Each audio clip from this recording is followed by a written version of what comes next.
Hello everyone, कैसे हो तुम लोग। I hope you all are good. अपनी पढ़ाई पे फोकस्ड हो क्योंकि तुम्हारा एनटीपीसी का एग्ज़ाम चल रहा है। आज है 13 जून और आज की फर्स्ट शिफ्ट मेरे पास आ गई है। पहला क्वेश्चन क्या है, 1857 की क्रांति में सबसे पहले जब हुई थी तो इसको कहाँ पर दबाया गया था। तो 1857 की क्रांति को सबसे पहले राजस्थान के अजमेर में और अजमेर के नसीराबाद में, कहाँ पे, नसीराबाद में जो है सबसे पहले इसको दबाया गया था। यहाँ पे राजस्थान में जो है ये शुरू कब हुई थी, यहाँ शुरू हुई थी ये 28 मई 1857 को। और ऐसे जो है कब स्टार्ट हुई थी 1857 की क्रांति, कौन से साल में, मतलब साल तो पता ही है, डेट क्या थी, 10 मई थी।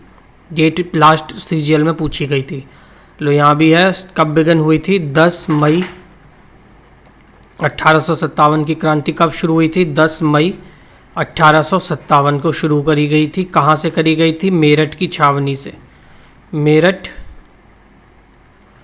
छावनी से जो है 1857 की क्रांति की शुरुआत हुई थी। अगला क्वेश्चन पूछा था तुम्हारा थार डेजर्ट से रिलेटेड कि थार डेजर्ट कहाँ पर है, ये पूछ लिया होगा। या किस जगह, कौन सा डेजर्ट है जो दो देशों को शेयर करता है, दो देश उसको शेयर करते हैं। तो थार डेजर्ट के बारे में एक क्वेश्चन था, तो ये देख लो, थार कैन बी फाउंड, कहाँ फाउंड होता है, ये नॉर्थ वेस्ट रीजन में इंडिया के। ये ओनली डेजर्ट है, it is the only desert and has form a natural boundary, ये बाउंड्री बनाता है इंडिया और पाकिस्तान के बीच में। इसको ग्रेट इंडियन डेजर्ट भी कहा जाता है। क्या कहा जाता है, ग्रेट इंडियन डेजर्ट भी इसको कहा जाता है। और in India the desert extend from Gujarat in the west. India में ये डेजर्ट कहाँ है, गुजरात में, वेस्ट से लेके पंजाब हरियाणा नॉर्थ तक एंड नॉर्थ ईस्ट में अरावली रेंज तक। और and the run of Kutch in the south, run of Kutch south में जो है वहाँ तक ये फैला हुआ है। कितना एरिया कवर करता है, ये कवर करता है 2 लाख किलोमीटर स्क्वायर का एरिया जो है तुम्हारा थार डेजर्ट कवर करता है। अगला क्वेश्चन क्या है, अगला क्वेश्चन है दीप्ति शर्मा कौन से नंबर की ऑलराउंडर रही हैं। तो दीप्ति शर्मा आईसीसी रैंकिंग में 5th नंबर की ऑलराउंडर रही है, जिसकी रैंकिंग आई है इनकी 344। और फर्स्ट नंबर पे कौन है, फर्स्ट नंबर पे है ऑस्ट्रेलिया की प्लेयर एशले गार्डनर, जिनकी रैंकिंग है फर्स्ट और इनकी रेटिंग है 470। ये 344 रेटिंग है और ये 470 इनकी रेटिंग है। ठीक, T20 में दीप्ति की क्या है, T20 में इनकी पोजीशन है 3rd। और ODI जिसको वनडे क्रिकेट भी कहा जाता है उसमें इनकी 4th पोजीशन है एज अ बॉलर, ऑलराउंडर है ना। अगला क्वेश्चन है व्हाट्सएप बैंकिंग सर्विस सबसे पहले किस बैंक ने स्टार्ट करी थी। तो ये करी थी IDBI बैंक ने, industrial development bank of India ने। अगला क्वेश्चन पंकज आडवाणी ने किसे हराया। पंकज आडवाणी जो हैं स्नूकर के प्लेयर हैं, इन्होंने किसको हराया है। तो पंकज आडवाणी ने स्नूकर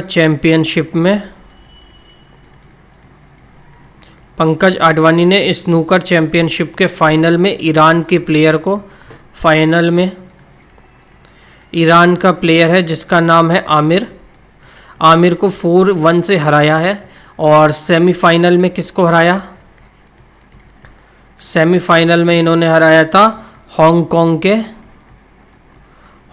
चाइना में आता है ना, हांगकांग के UQ को, किसे, UQ को हराया था। ठीक, सेमीफाइनल में। अगला क्वेश्चन है मोदी जी ने मार्च में कौन से देश की यात्रा करी है। तो वो करी है मॉरिशियस की।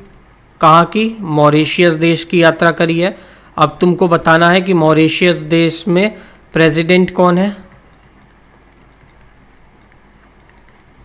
मॉरिशियस की कैपिटल क्या है और मॉरिशियस की करेंसी क्या है। इतना काम तुमको करना है, कमेंट्स में बताना। गैस स्टोव नीली लौ का कारण, जो गैस स्टोव होती है हमारे घर में, उसमें से नीली लौ निकलती है, उसका क्या कारण होता है। नीली लौ निकलने का कारण होता है मतलब गैस का पूरी तरह से दहन होना, गैस का पूर्णतः दहन होना, मतलब फुली कंबशन होना।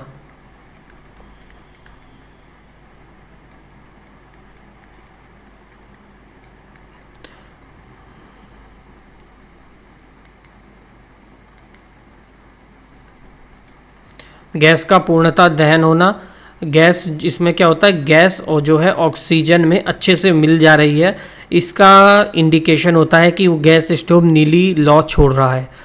40वां कॉन्स्टिट्यूशनल अमेंडमेंट पूछा था, तो ये क्या है, 40th amendment of constitution was a part of 9th schedule and it contains 60 more central और state laws that were mostly related to land reforms. Land reforms से रिलेटेड है। अगला, महालवारी प्रणाली में कर किससे लिया जाता था? महालवारी प्रणाली में कर किससे लिया जाता था? तो भारत के अंग्रेजों के अधीन प्रदेशों में भिन्न भू राजस्व व्यवस्था को लागू किया गया, जिसे महालवारी प्रणाली के नाम से पुकारा गया, क्योंकि इस प्रणाली में जमींदारों तथा ग्राम पंचायतों के अधीन भूभाग को महाल के कहते थे। भूभाग्य को क्या महाल कहते थे, और सरकार ने प्रत्येक महाल के आधार पर भू राजस्व निर्धारित किया था। अतः इस प्रणाली को महालवारी कहा गया और कलेक्टर्स ने प्रत्येक महाल के किराए में 83% भाग भू राजस्व निश्चित कर जमींदारों तथा ग्राम पंचायत को भूमि आवंटित की। इस निर्धारित भू राजस्व में वृद्धि करने का प्रावधान भी रखा गया था। तो ये होता है तुम्हारा महालवारी प्रणाली, जिसमें कर के जो है पूरे गांव और इसमें कर जो है इन्हें पूरे गांव या पूरे समुदायों से वसूला जाता है। अगला क्वेश्चन पूछा गया था रुद्रदमन फर्स्ट से, ये कौन सी डायनेस्टी के थे? तो ये कौन से वंश के थे? ये शक वंश के राजा थे। 130 से लेके 150 तक इन्होंने रूल किया था। ये कौस्टाना राजा जो थे उसके पोते थे, और ये कठिलावाड़ में सुदर्शन झील का जीवारोपण करा था, जीर्णोद्धार मतलब रिनोवेशन करवाया था। एक हिंदू महिला से विवाह करने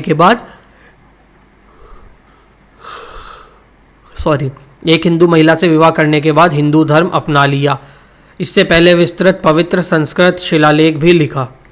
भारत में सबसे पहला चीता संरक्षण गलियारा कहाँ स्थापित किया गया है? ये 2 राज्यों ने मिलकर किया है। कौन कौन से राज्य हैं? एक है राजस्थान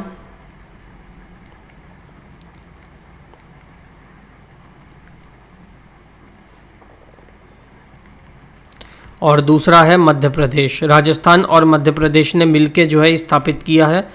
राजस्थान मध्य प्रदेश ने, और कितने एरिया में फैला हुआ है? ये फैला हुआ है 17,000 किलोमीटर स्क्वायर में। कितने में? 17,000 किलोमीटर स्क्वायर में ये फैला हुआ है। और एक मिनट भाई, क्यों नींद आ रही है इतनी? मध्य प्रदेश में जो है ये, मध्य प्रदेश में पालपुर कुन्हो नेशनल पार्क और गांधी सागर अभ्यारण्य से लेके, मध्य प्रदेश में कहाँ है? पालपुर नेशनल पार्क और गांधी सागर अभ्यारण्य, यहाँ से लेकर राजस्थान में, राजस्थान के कहाँ तक? मुकुंदरा हिल्स तक, मुकुंदरा हिल्स टाइगर रिजर्व तक।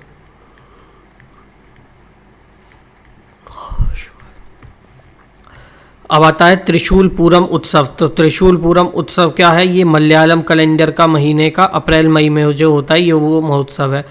और त्रिशूलपूरम जो है 7 दिवसीय त्यौहार है। इसे सबसे महत्वपूर्ण दिन छठा दिवस होता है। इस त्यौहार का आयोजन मलयालम महीने मैडम में मनाया जाता है और पूरम तारे के साथ चंद्रमा के उदय के साथ मेल खाता है। इस साल त्रिशूलपूरम 22 अप्रैल को पड़ा था, मतलब जो निकल गया 20 अप्रैल।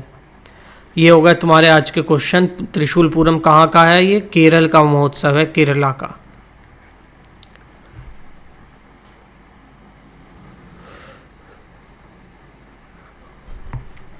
ठीक है, ये हो गई तुम्हारी क्लास ख़त्म। पूरा जो क्वेश्चन मेरे पास थे वो मैंने करा दिए। पता नहीं किस बात की नींद आ रही है, आज भांग पीली लग रहा है मैंने बिना मतलब का। मौसम आज ठंडा है क्योंकि बारिश हुई है, इसलिए बॉडी रिलैक्स हो रही है। मिलते हैं अगली क्लास में, अगले शिफ्ट में। मैंने एक जनजाति वाली वीडियो डाली है, प्लीज़ जाके उसे देख लो, प्लीज़, रिक्वेस्ट। एक आदमी रिक्वेस्ट कर रहा है, जेठालाल वाला देखा है ना मीम। चलो मिलते हैं अगली क्लास में, तब तक के लिए सभी भाइयों को जय श्री राम।